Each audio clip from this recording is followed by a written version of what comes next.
नमस्ते all students.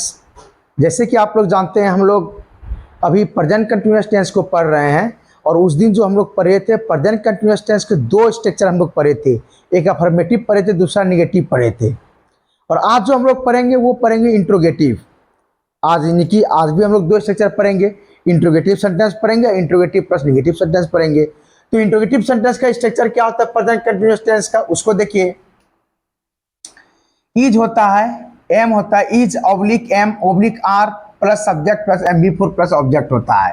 ठीक, इस पर आधारित यहाँ पर एग्जाम्पल आपको दिया गया है। जैसे कि क्या हुआ, सो रही है।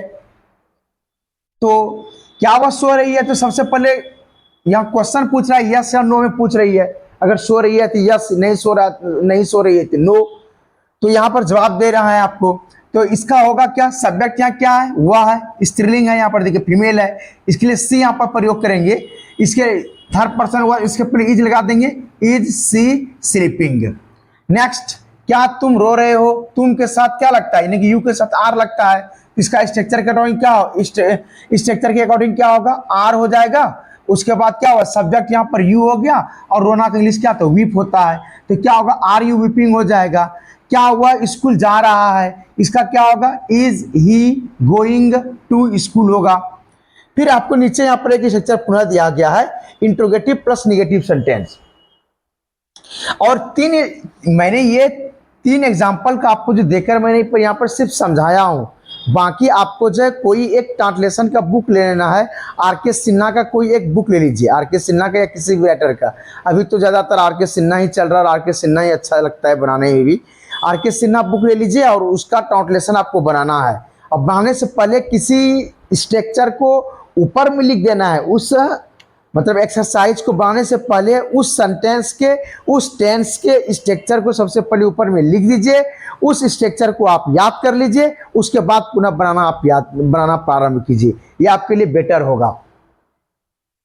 तो यहाँ क्या लिखा हुआ है, इंट्रोगेटिव प्लस निगेटिव सेंटेंस। इसका स्ट्रक्चर क्या होगा, इज होगा, ऑब्लिक एम होगा, ऑब्लिक आर होगा, प्लस सब्जेक्ट होगा, प्लस नॉट लगाया, plus M B four plus object. हाँ, अब इस पर आधारित एग्जाम्पल यहाँ पर दिया है, क्या मोहन नहीं दौड़ रहा है। ठीक है, इसका क्या होगा, is Mohan not running. Running यहाँ देखिए डबल एन लगाया है, आर यू एन। ये आर यू एन जो यहाँ पर लिखा हुआ है, इस एन के साथ जब आईएनजी का प्रयोग करते हैं तब ये डबल हो जाता है। कैसे, जब एन के पहले कोई एक वॉवेल होता है और इस एन के साथ जब आईएनजी का प्रयोग करेंगे तब डबल हो जाएगा। यानी कि जब किसी कॉन्सोनेंट के पहले एक वॉवेल रहती है और जब इस कॉन्सोनेंट के साथ आप आईएनजी का प्रयोग कीजिएगा तो डबल हो जाती है। सर आर यू, तो इसका क्या होगा, रनिंग हो जाएगा, R U double N I N G. उसी प्रकार से पी यू टी पुट लिखिए, यहाँ देखिए टी कॉन्स्टेंट इसके पहले एक वॉवेल है, इसका क्या होगा, P U double T I N G, putting हो जाएगा। समझे नहीं, इस प्रकार से बहुत आपको वर्ड मिलेगा। यही याद रखना है, जब किसी कॉन्स्टेंट के पहले एक वॉवेल रहती है और उस कॉन्स्टेंट के साथ जब आईएनजी का प्रयोग करेंगे तो वह कॉन्स्टेंट क्या हो जाएगा, डबल हो जाएगा। ठीक है, अब यहाँ देखिए एग्जाम्पल, ये तो समझ गए, क्या मोहन नहीं दौड़ रहा है, इज मोहन नॉट रनिंग होगा। क्या सीता पत्र नहीं लिख रही है, इसका क्या होगा, is Sita not writing a letter होगा ना। इसका अर्थ क्या हुआ, क्या सीता पत्र नहीं लिख रही है।